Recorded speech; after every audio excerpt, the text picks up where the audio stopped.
Hello friends, स्वागत है आपका अपने चैनल एचबी सूरज प्ले में। फ्रेंड, वीडियो स्टार्ट करने से पहले आप वीडियो को लाइक एंड चैनल को सब्सक्राइब कर ले और बेल आइकन प्रेस कर दे ताकि हमारे आने वाली वीडियो सबसे पहले आपको मिल सके। फ्रेंड, ज़्यादा टाइम वेस्ट ना करते हुए चलिए हम चलते हैं अपनी वीडियो की तरफ।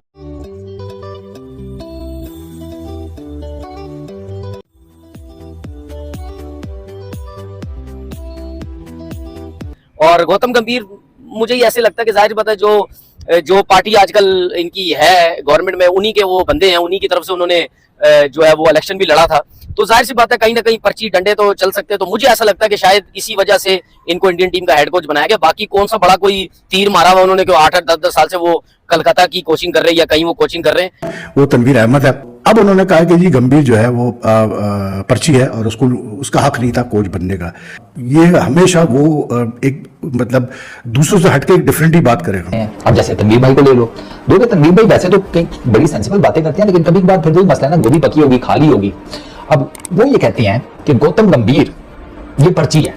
हाय, वो बंदा जिसने अपने पूरे कैरियर में 5 जो है टेस्ट मैचेस खेले हुए हैं टोटल है, और कोई मैच विनिंग परफॉर्मेंस नहीं है, कोई मैन ऑफ द मैच नहीं है, कोई बड़ी जो है वो परफॉर्मेंस नहीं है, और वो उस बंदे को ट्रोल करने की कोशिश कर रहा है और उस बंदे को ये कह रहा है कि क्या उखाड़ा हुआ है जिस बंदे ने वर्ल्ड कप के फाइनल्स में परफॉर्म करके इंडिया को चैंपियन बनाया हुआ है। तो लड़ने वाला है गंभीर, ना हंसता है ना खेलता है ना कुछ है, लड़ता ही रहता है हर दफा। तो मुझे ऐसा लगता है पाकिस्तान इंडियन टीम में ना लड़ाई ही रहेंगी हर टाइम। बहरहाल जहां तक गंभीर का ताल्लुक है यार, सीधी बात है, पर्ची तो खैर मैं किसी सूरत में नहीं कहूंगा उसको, इसलिए क्योंकि उसका अपना एक बैकग्राउंड है, क्रिकेट का बहुत स्ट्रॉन्ग बैकग्राउंड है।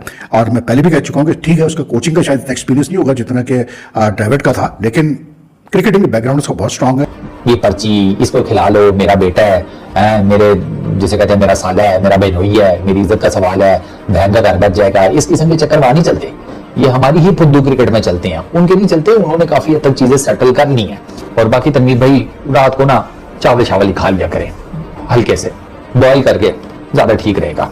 बारी चीज समझता हूँ कि वीवीएल लक्ष्मण को पाकिस्तान इंडियन टीम का हेड कोच होना चाहिए था, क्योंकि जाहिर सी बात है वो बी टीम के साथ काफी टाइम से वो हेड कोच थे।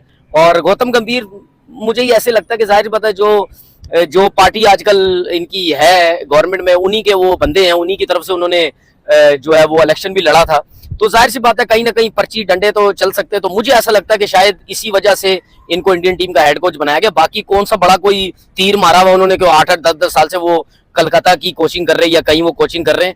मेरे हिसाब से बहुत बड़ी नाइंसाफी हुई है वीवीएल लक्ष्मण के साथ, क्योंकि वीवीएल लक्ष्मण जैसा प्लेयर उसमें और गौतम गंभीर में जमीन आसमान का फर्क है। वो टेक्निकली अच्छा player, performances wise natural talent, क्या प्लेयर, एटीट्यूड भी जबरदस्त, बंदा भी जबरदस्त, मतलब कूल इंसान, सबको लेके चलने वाला। वो लड़ने वाला है गंभीर, ना हंसता है ना खेलता है ना कुछ है, लड़ता ही रहता है हर दफा। तो मुझे ऐसा लगता है पाकिस्तान इंडियन टीम में ना लड़ाई ही रहेंगी हर टाइम। तो पता चला कि जी गौतम गंभीर जो है मतलब ये जो पर्ची का वर्ड है ना, ये बहुत इस्तेमाल होता है पाकिस्तान क्रिकेट में, तो इंडियन क्रिकेट में शायद इतना नहीं होता। तो आज मुझे पता चला जी गौतम गंभीर भी जो है, कोच भी जो अपॉइंट होते हैं ना, वो भी पर्ची पे अपॉइंट होते हैं। प्लेयर्स का तो सुना था कि वो पर्ची पे अपॉइंट होते हैं, लेकिन कोच भी जो है वो पर्ची पे अपॉइंट होते हैं। और उसकी वजह यह है, बकौल हमारे फॉर्मर टेस्ट क्रिकेटर के कैसे बोलते हैं अपना वीवीएस लक्ष्मण को जो है कोच होना चाहिए था ड्राविड के बाद, इसलिए क्योंकि वो एनसीए में काम करते रहे वगैरह करके। तो अब जिस फॉर्मर क्रिकेटर की मैं बात कर रहा हूँ वो तनवीर अहमद है। अब उन्होंने कहा कि जी गंभीर जो है वो पर्ची है और उसका हक नहीं था कोच बनने का।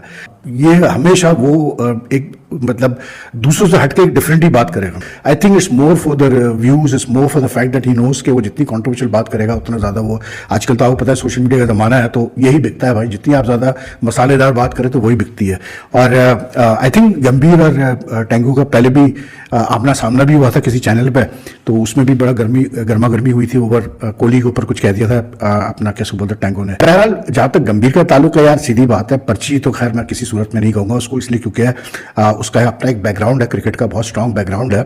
और मैं पहले भी कह चुका हूं कि ठीक है उसका कोचिंग का शायद एक्सपीरियंस नहीं होगा जितना कि ड्राविड का था, लेकिन क्रिकेटिंग बैकग्राउंड उसका बहुत स्ट्रांग है। प्लस उसने जिस तरह से आईपीएल में केकेआर के साथ काम किया है, उसके लखनऊ सुपर जायंट्स के साथ काम किया है, he was a very strong contender. And I think because the BCCI believes के लोकल कोच होने चाहिए, तो ये एक अच्छी चीज है बीसीसीआई की कि वो लोकल कोचेस पे ही ज्यादा जोर दे रहे हैं। लेकिन बहरहाल यार ये चीजें चलती रहेंगी, तनवीर बोलता रहेगा और भी फॉर्मर प्लेयर बोलते रहेंगे, इसलिए क्योंकि ट्रैक्शन मिलता है।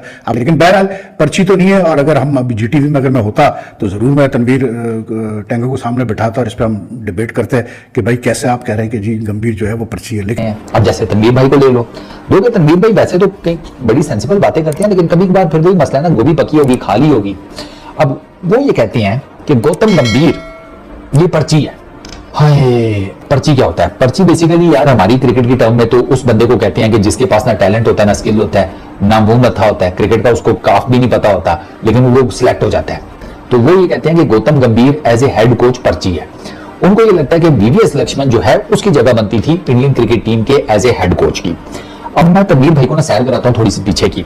यार तनवीर भाई, अगर आपको याद हो, वीवीएस लक्ष्मण, इसमें कोई शक नहीं है कि वो एनसीए के हेड हैं। जब राहुल द्रविड़ और उनकी जो टीम थी वो जब रेस्ट किया करती थी तो VVS Laxman he as a interim head coach बनते थे टीम इंडिया के लिए। वीवीएस लक्ष्मण से दो खबरें हैं, एक तो ये कि वो खुद ही कुछ ज्यादा इंटरेस्टेड नहीं थे हेड कोच की पोजीशन लेने के लिए, हेड कोच का रोल लेने के लिए। दूसरा खबर एक ये भी है कि उनका भी इंटरव्यू किया गया था, लेकिन उनका इंटरव्यू शायद इतना ज्यादा इंप्रेसिव नहीं होगा जितना गौतम गंभीर का हुआ। क्योंकि मैं आपको ये बताऊं कि गौतम गंभीर को परसू किया गया था। गौतम गंभीर ने ये नौकरी परसू नहीं की, गौतम गंभीर का बिल्कुल सेट चल रहा था।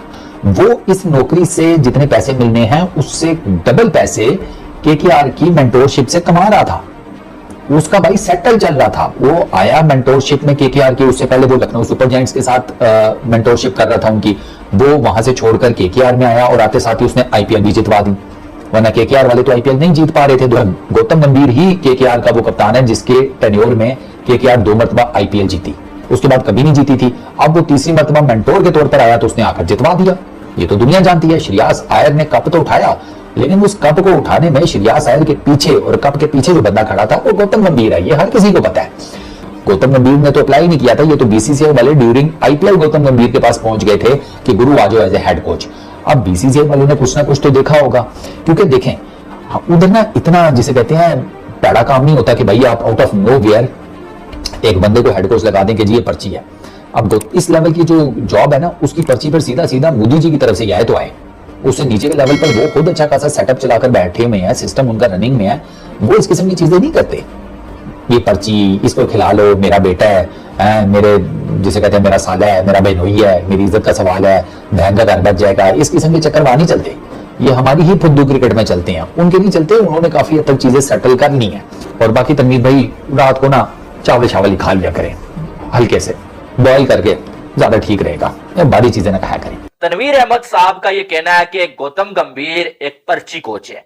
उन्होंने बोला कि जिस जो वो पार्टी से जो गौतम गंभीर जो पॉलिटिक्स करते थे और इलेक्शन भी लड़ते थे, उन्हीं की हुकूमत है आजकल, इसलिए जो वो वीवीएस लक्ष्मण को इंडिया की टीम का कोच नहीं बनाया गया, बल्कि गौतम गंभीर को कोच बना दिया गया, क्योंकि गौतम गंभीर एक पर्ची है और गौतम गंभीर का कोच बनता नहीं था। वो ये कह रहे हैं कि गौतम गंभीर किसी काम का बंदा नहीं है। वीवीएस लक्ष्मण ने इंडिया के लिए बड़ा कुछ किया हुआ है, लेकिन गौतम गंभीर ने इतना कुछ उखाड़ा नहीं हुआ है। उनके ये अल्फाज थे कि गौतम गंभीर ने ऐसा क्या उखाड़ा हुआ है कि गौतम गंभीर को कोच बना दिया, वीवीएस लक्ष्मण के साथ नाइंसाफी की है। जो वो तनवीर अहमद ने ये बोला कि गौतम गंभीर जो है वो लड़ाकू सा बंदा है, हर किसी के साथ लड़ता रहता है, ना वो हंसता है, हमेशा मूड में रहता है, और वो जो खिलाड़ियों के साथ लड़ेगा और ड्रेसिंग रूम में आपके लड़ाइयां ही होती रहेंगी। अब तनवीर अहमद शायद भूल गए कि वर्ल्ड कप में गौतम गंभीर की परफॉर्मेंसेस क्या थी। वो भूल गए कि वर्ल्ड कप जितवाने में गौतम गंभीर का कितना बड़ा रोल था। एक वो बंदा जिसने अपने पूरे कैरियर में 5 जो टेस्ट मैचेस खेले हुए हैं टोटल, और कोई मैच विनिंग परफॉर्मेंस नहीं है, कोई मैन ऑफ द मैच नहीं है, कोई बड़ी जो है वो